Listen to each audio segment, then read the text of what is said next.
พระองค์ได้ทรงทนทรมานหับความบาปของข้าไปที่ไม่กางแค้นวันนี้ข้าจึงได้หูว่า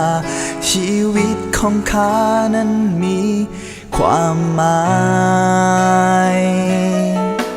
ความหักของพระองค์เป็นหักที่ยิ่งใหญ่พระองค์ยอมตายเพื่อไทยที่ไม่กางแค้นเปลี่ยนข้า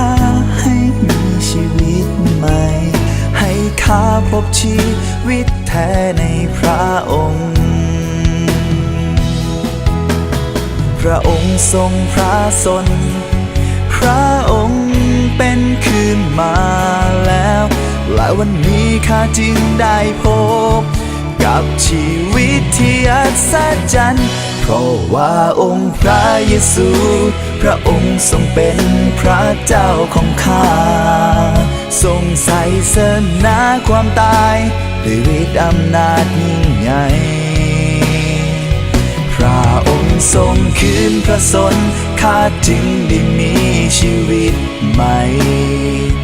พระองค์เป็นพระผู้ไถ่ข้าจึงฮ้องสรรเสริญแด่พระองค์ผู้เดียวเท่านั้นผู้ไถ่ชนะความตาย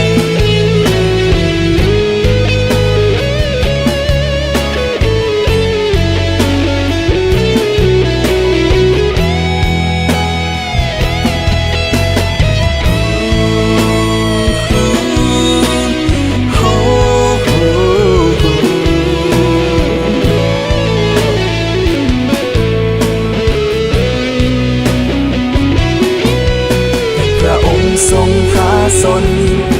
พระองค์เป็นคืนมาแล้วและวันนี้ข้าจึงได้พบกับชีวิตที่อัศจรรย์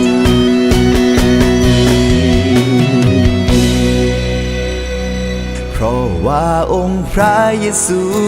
พระองค์ทรงเป็นพระเจ้าของข้าทรงไถ่ชนะความตายด้วยฤทธิ์อำนาจยิ่งใหญ่โอ้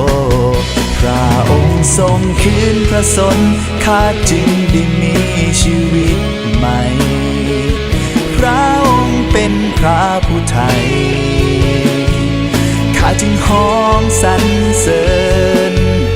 แด่พระองค์ผู้เดียวเท่านั้นผู้ไถ่ชนะความตายพระองค์ทรงเป็นพระเจ้าของข้าทรงไถ่ชนะความตายด้วยฤทธิ์อำนาจยิ่งใหญ่โอ้พระองค์ทรงคืนพระชนข้าจึงได้มีชีวิตใหม่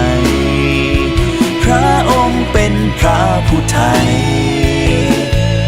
ข้าจึงฮ้องสรรเสริญแด่พระองค์ผู้เดียวเท่านั้นผู้ไถ่ชนะความตายแด่พระองค์ผู้เดียวเท่านั้นองค์พระเยซูของข้า